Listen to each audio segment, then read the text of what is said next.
Welcome back to your channel stories with Kannayya. Hello all, ఈరోజు Sunday కదా, మీ ఇంట్లో specials ఏంటి? నేనైతే ఫిష్ కర్రీ చేశాను. ఇక్కడ కేరళలో చాలా రకాల ఫిషెస్ దొరుకుతాయి, సముద్రం కదా, ఇక్కడ చూసిన ఫిషెసే ఉంటాయి. ఇది నేను తెచ్చింది అయితే వంజరం అని అనుకున్నాను, ఇంకా తిన్నాక అర్థమైంది ఇది వంజరమే అని. వంజరం అని ఎలా గుర్తుపడతామంటే ఓన్లీ ఒకటే ముళ్ళు ఉంటుంది. ఇది కూడా నాకు తెలియదు, మా ఫాదర్ చెప్పారు. బాగుంటుంది నాన్న అని ఒకసారి తీసుకొచ్చి వండించారు మా చేత, అప్పుడు అలవాటు అయిందనమాట. దీంట్లో omega 3 fatty acids, vitamin D, ఇంకా హార్ట్కి చాలా మంచిది, ఈజీ డైజెస్ట్ అవుతుంది, పిల్లలు కూడా చక్కగా శుభ్రంగా తినొచ్చు. అండ్ ఇక్కడ చాలా ఫిషెస్ దొరుకుతాయని చెప్పా కదా, ఇక్కడికి వచ్చాక అర్థమైంది చేపల్లో ఎన్ని రకాలు ఉంటాయా అని.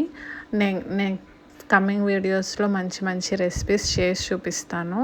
అండ్ ఇక్కడైతే నేను మట్టి కుండలో చేస్తున్నాను. మట్టి కుండలో ఫస్ట్ టైం ఎవరైనా చేస్తే ఇది ఖచ్చితంగా గుర్తుపెట్టుకోండి, ఎక్కువ హీట్ అవ్వనివ్వద్దు, చిమ్లోనే చేయాలి. ఎందుకంటే మనం మీడియంలో పెట్టుకున్నా కూడా పైన ఉడుకుతుంది, కింద అడుగు అంటుకుపోతుంది. అంటిలో అన్లెస్ మనకి ఆ మాడు వాసన వచ్చే వరకు కూడా తెలియదు అనమాట మాడిపోయింది అని. నేను తెచ్చిన కొత్తలో ఫిష్ కర్రీ ట్రై చేశాను, మాడిపోయింది. అందుకే నేను ఎక్స్పీరియన్స్తో చెప్తున్నాను. మట్టి కుండల్లో చేస్తే మాత్రం దగ్గరుండి ఎప్పటికప్పుడు తిప్పుతూ ఉండాలి. ప్రాసెస్లోకి వచ్చేస్తే మిక్సీలో నేను ఒక 1.5 ఆనియన్ తీసుకున్నాను, అల్లం వెల్లుల్లి, జీరా పౌడర్, ధనియా పౌడర్, గసగసాలు, ఇంకా ఆయిల్లో ఆనియన్, పచ్చిమిర్చి, కరివేపాకు. ఇదంతా ప్రాసెస్లో నేను ఎక్కడ ఫిష్ మసాలా కానీ ఇంకేమీ వాడలేదు. వాడితే మాత్రం అస్సలు బాగోదు, నేను అసలు ఎప్పుడు వాడలేదు. అండ్ మెంతులు కూడా వేస్తారు కొంతమంది, నాకు అలవాటు లేదు, గబాలన చేదు వచ్చేస్తుందేమో అని ఫస్ట్ నుంచి మెంతులు వేయము. నేను మా మదర్ దగ్గర నేర్చుకున్నాను ఇది, మా మదర్ కూడా వేయరు, సో నాకు అలవాటు లేదు. ఫిష్ కర్రీ మాత్రం చాలా బాగా వచ్చింది. వితిన్ 45 మినిట్స్ అంటే మరగడంలోనే ఉంటుంది. ఫిష్ కర్రీ అనేది మరిగితేనే రుచి. ఈ రోజు కన్నా నెక్స్ట్ డేకి ఇంకా బాగుంటుంది. సో ఖచ్చితంగా ట్రై చేయండి. ఇలాంటి డిఫరెంట్ వంజరం కానీ టోనా ఇలాంటివి దొరికితే ఒక్కసారైనా ట్రై చేయండి, హెల్త్కి చాలా మంచిది. ఫిష్ కర్రీస్తో మీకు ఏమైనా మెమరీస్ ఉంటాయా? ఫిష్ కర్రీస్తో మెమరీస్ ఏముంటాయి గాయత్రి అనుకోవద్దు, ఏదో ఒకటి ఉంటుంది. నాకైతే చాలా ఉన్నాయి.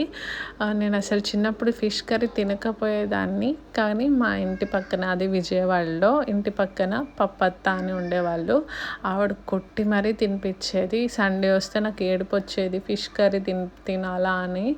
మట్టి కుండలో ఇంకొక టిప్ అనమాట, మనం స్టవ్ ఇంకొక 5 మినిట్స్లో ఆఫ్ చేస్తామన్నప్పుడే ఆఫ్ చేసేయండి. ఎందుకంటే ఆఫ్ చేసినా కూడా ఒక 10 మినిట్స్ వరకు అది మరుగుతూనే ఉంటుంది కూర. సో 5 మినిట్స్ ముందే ఆఫ్ చేసామనుకో అది అలా మరిగిపోతూ ఉంటుంది. అండ్ ఇది ఇక్కడ పెద్ద ఫిష్ మార్కెట్, ఎన్ని ఫిషెస్ ఉన్నాయి, అది ఫ్రెష్గా ఉన్నాయి. నాకు తెలియదు అసలు సముద్రం చేపలు త్వరగా పాడవుతాయని. ఇక్కడ తెచ్చి 1 డేనే అయ్యింది, కానీ చూడండి ఐస్లో పెట్టేశారు. ఇంకొక 1 వీక్ అయితే ఇవి మెత్తగా ఉంటాయి, బట్ మెత్తగా ఇట్లా ఫిష్ క్లీన్ చేసేస్తే ఏదో పేస్ట్ లాగా వచ్చేస్తుంది. ఫ్రెష్గా ఉన్నప్పుడే తీసుకొని మనం నీట్గా వాష్ చేసుకొని మనం ఫ్రిడ్జ్లో పెట్టుకుంటే బాగుంటుంది. అండ్ ఇదే మేము తీసుకున్నది వంజరం, పొడుగ్గా పాముల్లాగా ఉన్నాయి. టేస్ట్ మాత్రం బాగుంది, మీరు కూడా తప్పకుండా ట్రై చేయండి. Thank you.